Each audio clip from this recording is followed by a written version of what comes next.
9 Truths that Become Clear in Old Age, a Buddhist perspective on aging and wisdom.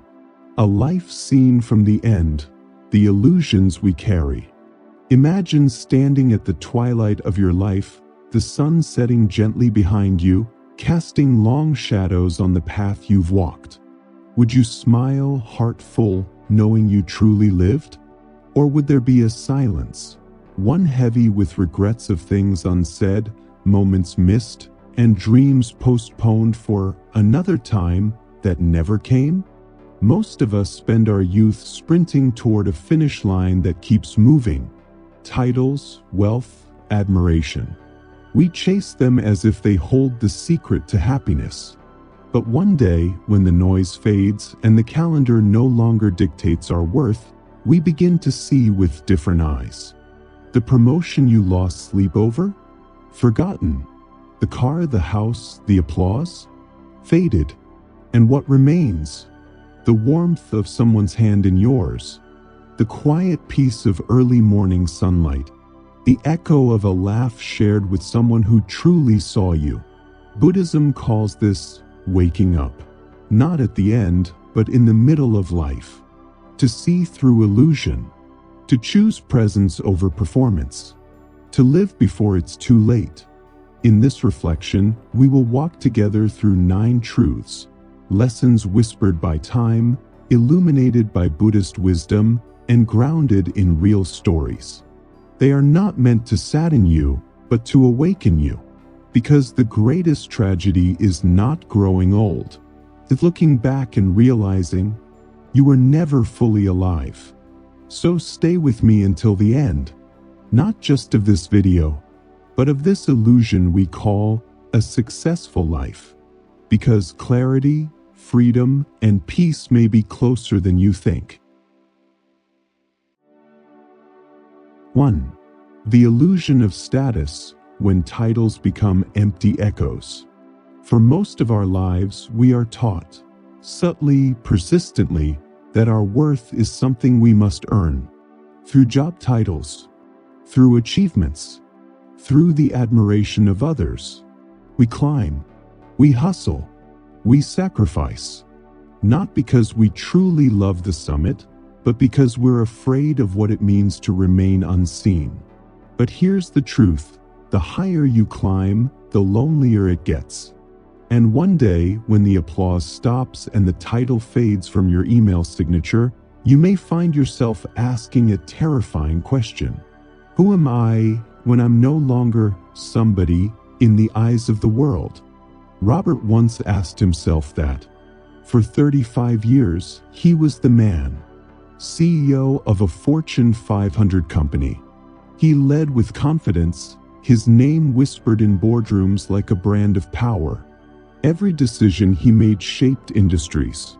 Every minute of his day accounted for. But when retirement came, polite, sterile, final. It was like the world exhaled and moved on. The suits still hung in his closet. The phones stopped ringing. And in the silence, Robert felt something unfamiliar, emptiness. He wandered through his days like a ghost in a museum of his own success. Until one morning, perhaps out of desperation, he walked into a Buddhist temple. There, in the quiet sweep of a monk's broom, he began to understand a truth he had never been taught in the corporate world. Status is a shadow, a passing performance. It vanishes the moment the spotlight shifts. The monk told him this. There once was a scholar who built a grand library, believing it would preserve his legacy. But when he died, the books rotted and his name was forgotten. What remained was not the collection, but the kindness he once showed a lonely boy who wandered into his study. That story broke something open in Robert. He stopped introducing himself as former CEO. Instead, he became a mentor, a father, a friend. He sat with young professionals not to teach them how to win, but how to live. He chose to trade prestige for presence.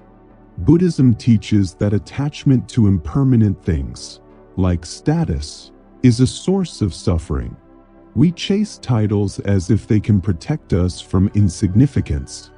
But the truth is, no title can define the depth of a life well lived. Look beyond the resume, beyond the awards. What will your legacy be? Not your position, but your presence. Not your rank, but your ripple. Because when the nameplate is taken down and the spotlight dims, the only thing that will remain is how you made others feel and whether you truly knew yourself without the mask. 2. The freedom from others' opinions, letting go of the masks we wear. How many decisions in your life were made not because they felt true, but because you were afraid of how others might judge you? From the moment we're born, we are handed invisible scripts.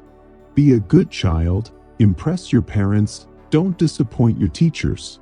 And somewhere along the way, our own voice gets buried beneath the noise of other people's expectations. Thomas lived this script to perfection.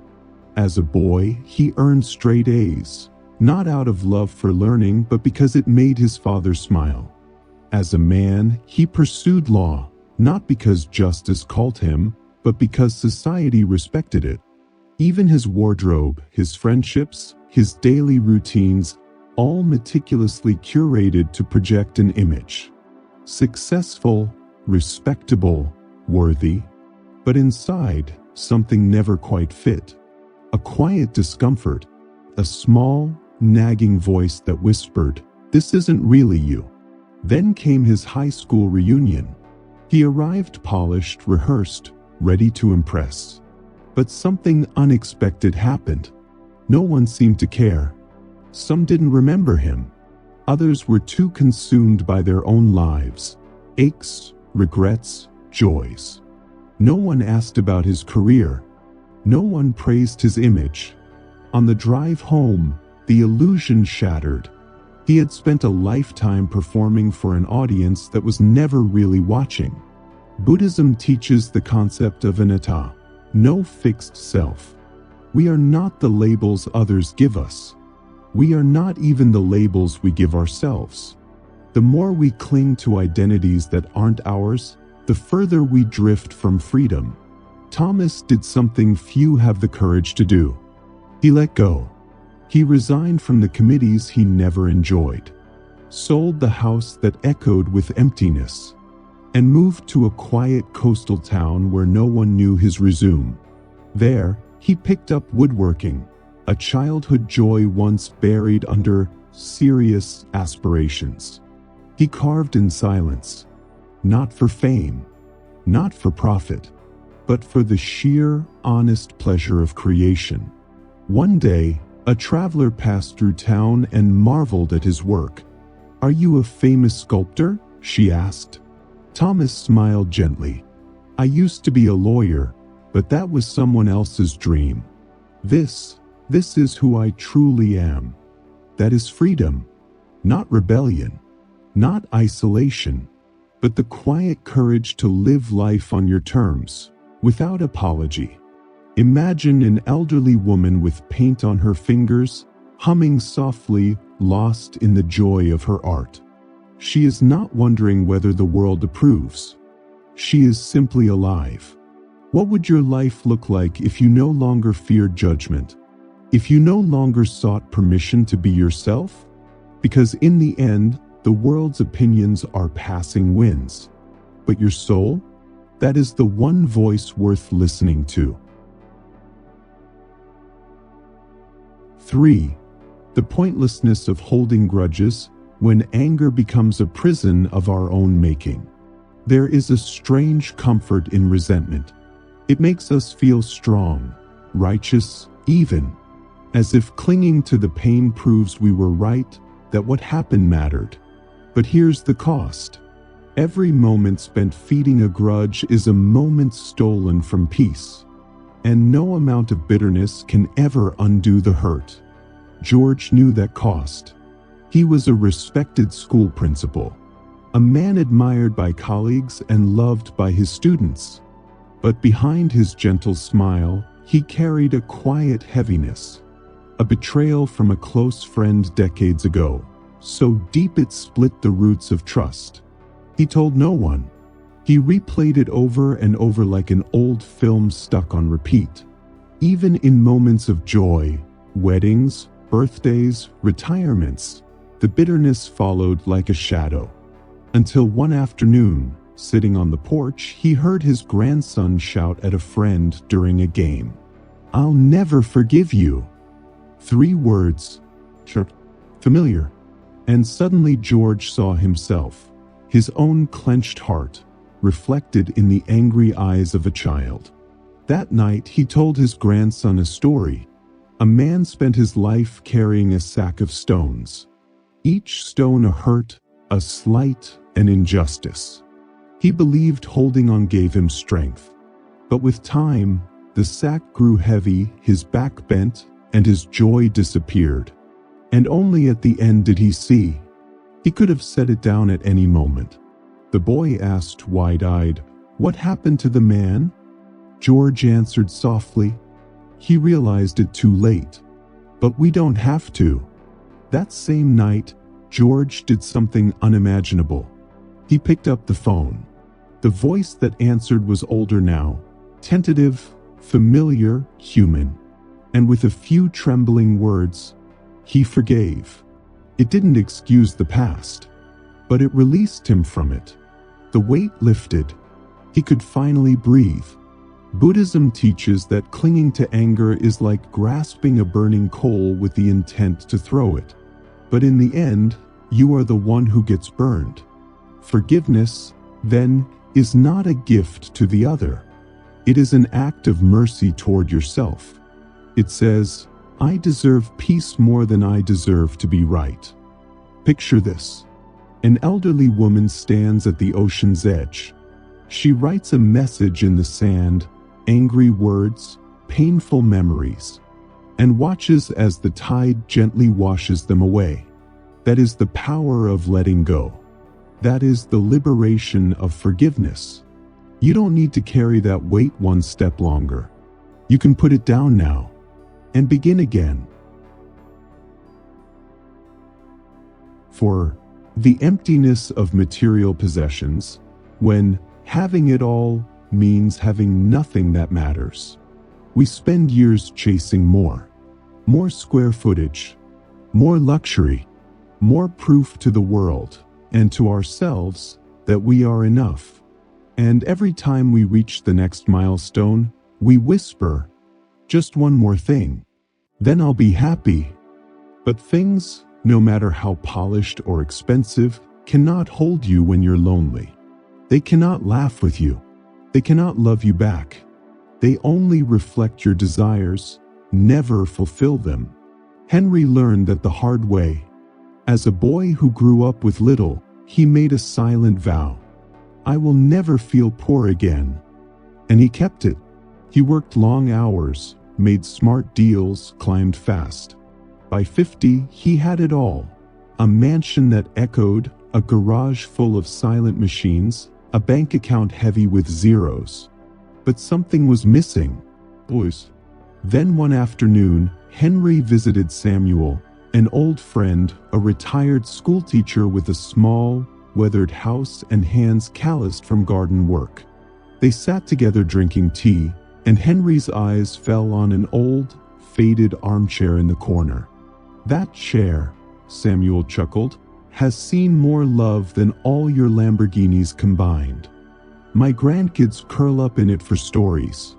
My wife used to hum lullabies there. My friends, we've laughed and cried right in that spot. It's just a chair, but it holds a life." That night, Henry returned to his estate. For the first time, he really saw it.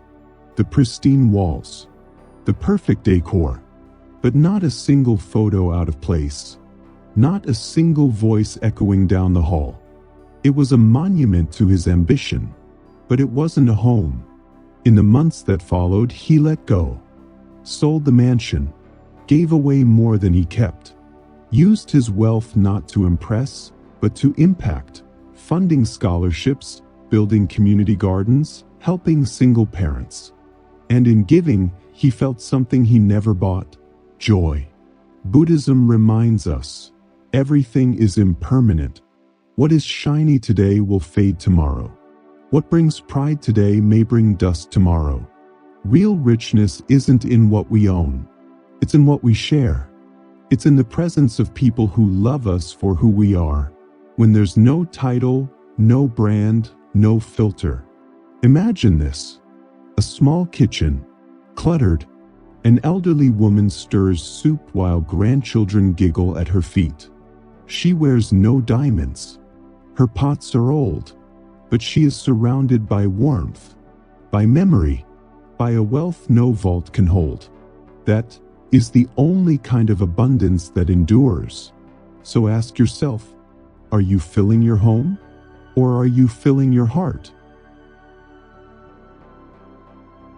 5. The trap of perfectionism, when waiting for perfect, steals your life. We tell ourselves we're being smart, cautious, that we're just waiting for the right time. When we know more, feel more ready, when the stars align. But the truth is, perfection is a thief. It steals your voice before you speak. It hides joy behind someday. It convinces you that your dream isn't ready, when really, you are the one who's been too afraid to begin. Eleanor knew that fear well. As a girl, she stood at the edge of playgrounds, afraid to join the game. As a woman, she stared at blank pages, paralyzed by the pressure to write something great. "I'll start tomorrow," she'd whisper, and tomorrow turned into years. By 70, she had drawers full of unfinished stories and a heart full of unsaid things. One evening, she sat on her porch watching the storm roll in. She thought of her friend Daniel, who always dreamed of visiting Italy, but kept putting it off. "Next year," he'd said, but next year never came. That night, something in her broke. Or perhaps something finally woke up. She walked to her desk, pulled out a dusty manuscript, and began to write, not for critics, not for praise, just for herself. And in that imperfect, messy first paragraph, she felt more alive than she had in decades. Weeks later, her granddaughter asked her to dance at a family party. Normally, Eleanor would have waved her off. Too old, too stiff. But not this time. She stood, took her hand, and stepped onto the dance floor. She missed a beat. She laughed. And for the first time in years, she didn't care. She was living. In Zen Buddhism, there's a beautiful principle called wabi-sabi, the acceptance of imperfection.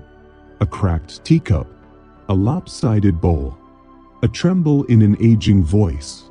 These things are not broken. They are beautiful because they are real. Imagine two artists. One stares at a blank canvas, frozen by fear. The other lets paint flow with wild, joyful abandon. Each splash a piece of her truth. Who do you think creates the masterpiece? Perfectionism is not discipline. It is fear, dressed up in good intentions. So let me ask you, what are you waiting for? What song, what story, what expression of your soul is still locked inside you because you're afraid it won't be good enough? Start now. Start messy. Start before you're ready. Because life isn't waiting, and neither should you. 6. The fleeting nature of time, the moments we thought could wait. We always think we have more time. More time to say, "I love you." More time to chase that quiet dream. More time to begin again. But time is not a friend who waits. It is a river moving forward, indifferent to our plans. And one day we look up and realize the chances we postponed, the people we meant to call, the life we thought we'd get around to living, are gone. Arthur believed in someday. Someday he'd play piano. Someday he'd compose the song that had been echoing in his heart since youth. But life had other plans. responsibilities, deadlines, and the quiet lie that next year is always available. By 75, the piano in his living room had become a relic, untouched, silent, its keys collecting more dust than melody. One evening his granddaughter visited. She had taken up the violin, her joy overflowing with every word. "How music makes me feel alive," she said. Her eyes sparkled. Then she asked, "Did you ever play anything, Grandpa?" Arthur smiled, but it didn't reach his eyes. "I wanted to," he said, "long ago." She tilted her head and asked simply, "Then why not now?" He laughed. "These hands aren't what they used to be." But she shrugged, wise beyond her years. "So what? You still have today." That night, when the house was still, Arthur sat at the piano. Tentative. He pressed one key, then another. The melody was clumsy, uncertain, but it was real. And for the first time in years, he wasn't remembering the music. He was living it. Buddhism teaches the principle of impermanence, that all things, including time, are in constant motion. There is no promise of tomorrow, no guarantee that later will come. We often say, "I'll call them next week. I'll travel once things settle. I'll begin when I'm ready." But life doesn't wait for readiness. It flows. And if we don't flow with it, we get left behind in a tide of what-ifs. Picture an old woman sitting by the window, rain tapping gently on the glass. She holds a letter she meant to send years ago. But the friend is gone. The moment passed. And now all she holds is a memory of a chance never taken. Time is not cruel, but it is honest. And it speaks in silence. Now is the only moment you ever truly own. So pick up the phone, book the trip, write the first page. Say the words you've been holding in. Don't let someday steal the life that could be yours today. 7. Health is the real wealth. The body you took for granted was the home you lived in. We sacrifice it in the name of success. Late nights, skip meals, chronic stress, brushed off like background noise. We say, just until this project ends, I'll rest after the next goal. I'll take care of myself later. But later has its own cost. Richard had built an empire. Boardrooms respected him. Investors chased his calls. He could command a room, but couldn't walk up a flight of stairs without pain. His body, once sharp and strong, had become a casualty of his ambition. At 72, he sat in a sterile doctor's office, listening as the words fell like quiet thunder. Your heart's under strain. Your body's warning you. You need to change while you still can. He nodded, but inside, regret bloomed. He thought of the meals eaten from drive-through windows, the sunrises missed, the walks with his children he never took because there was always another meeting. That evening, alone in his grand home, designed for comfort but devoid of warmth, he opened a bottle of wine and couldn't drink it. Not by doctor's orders, but because his body no longer wanted indulgence. It wanted simplicity. Buddhism teaches mindfulness of the body, that the body is not an obstacle to wisdom, but a sacred vessel of it. A temple, fragile, impermanent, but deeply worthy of reverence. Health is not just a number. It is your ability to bend down and smell a flower, to walk barefoot through the grass, to hold a loved one without pain in your joints or tightness in your chest. Imagine an old woman in her garden, her hands strong, moving through the soil with grace.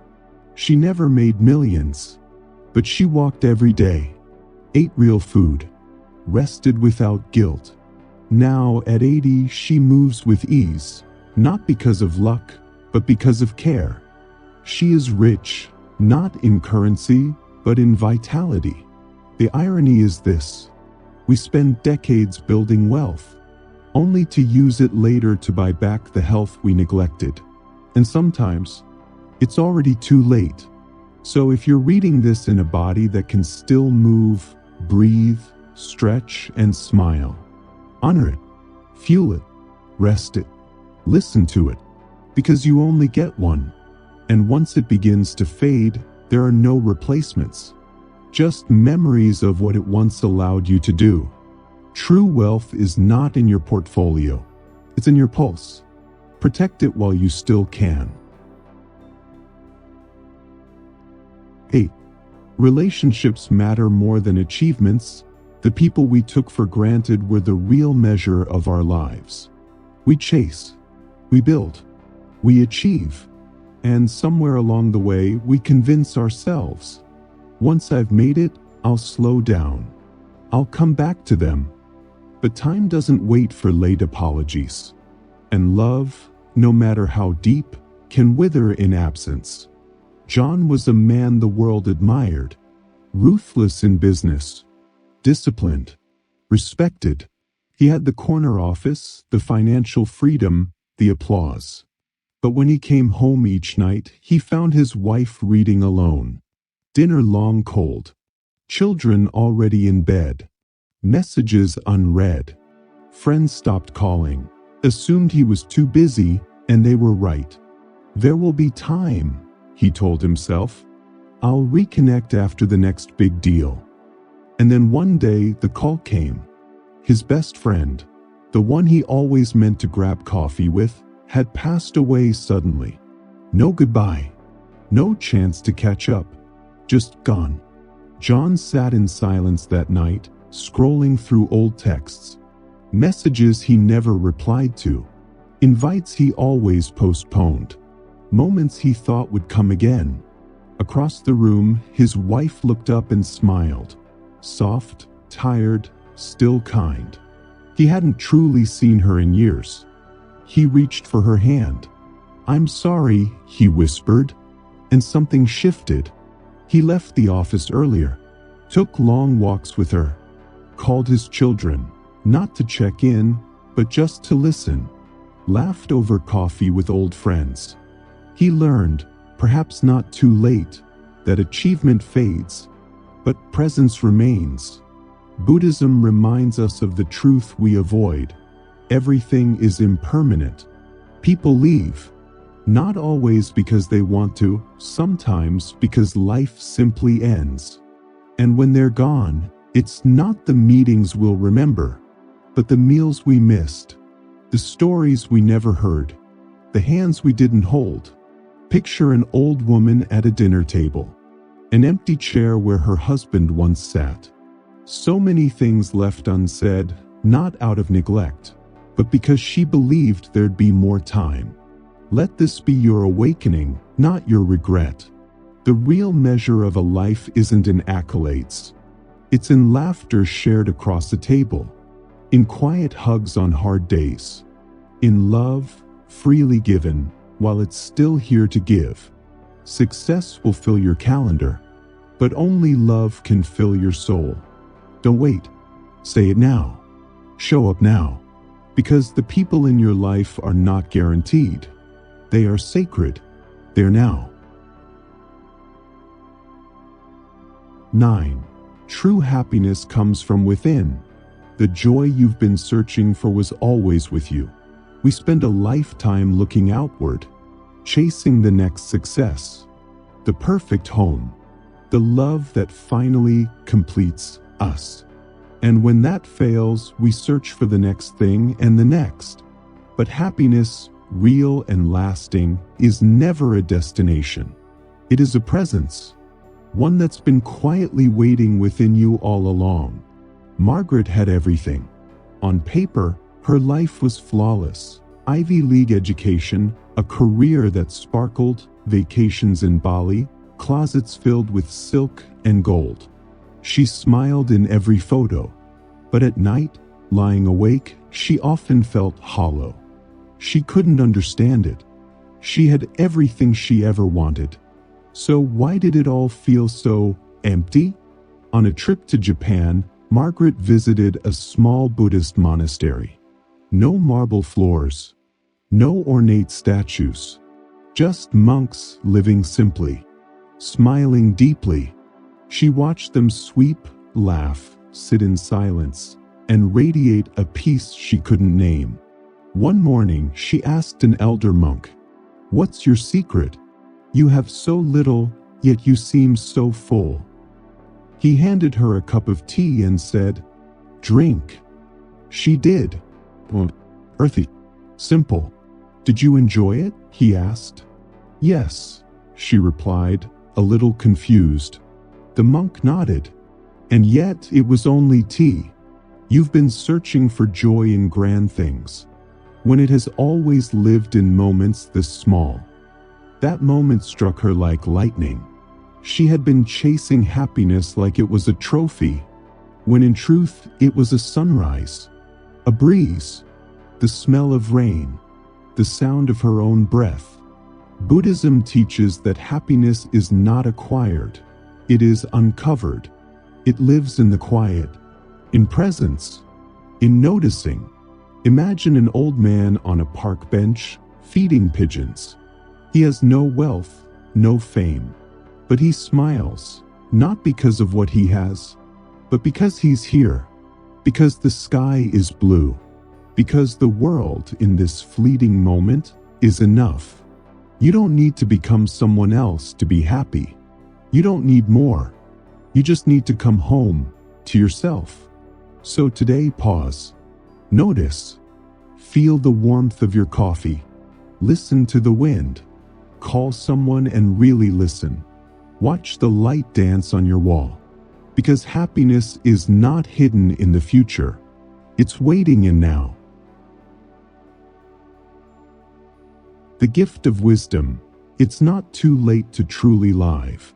Time is the greatest teacher, but it is also the least forgiving. It moves forward, never pausing, never offering a second chance at the moments we let slip away. By the time we reach 70, the truth stands quietly before us, clearer than ever. We spent too long chasing the wrong things. Status, approval, possessions, and all the while, the real treasures, presence, connection, stillness, love, were waiting right beside us, unnoticed. But must we wait that long to see? To understand that joy isn't found in what we achieve, but in how deeply we live? Through the lens of Buddhist wisdom, we've explored 9 truths, each one a gentle lantern illuminating the path home. To yourself, to what truly matters, to the life you still have time to shape. Because the tragedy isn't growing old. It's reaching the end of your days and realizing you never really lived. So ask yourself, are you still waiting? Still proving? Still hoping the next milestone will fill the silence inside? Or will you choose to stop today, right here, to listen, to breathe, to love, to begin again, laugh louder, hold someone longer, forgive freely, walk barefoot in the grass, sit in silence with your tea? This is your life, not tomorrow's version, not the perfected version. This one, messy, beautiful, and real. And if this message stirred something in you, don't keep it inside. Share it with someone you love. Send it to the person you haven't spoken to in years. Start the conversation that matters. And if you're walking this path too, of awakening, of clarity, of living with intention, join us. Subscribe. Let's walk it together. One moment of presence at a time. Because the only time that truly matters is this one. It means you're someone who's ready to look deeper, live more fully, and walk a path with intention. But this is just the beginning. On this channel, we don't chase trends. We seek truth. We explore timeless wisdom through Buddhist philosophy, emotional intelligence, and real human stories that help us live not just exist. So if something in today's message moved you, don't stop here. There's a whole library of insights waiting for you about letting go, finding peace in chaos, healing emotional wounds, building mindful relationships, and rediscovering purpose at any age. Subscribe now and turn on notifications, because each new video is crafted to be a mirror, a compass, or a gentle nudge, just when you need it most. Let's keep walking this path together, one mindful step at a time. And remember, the journey inward is the most powerful journey you'll ever take.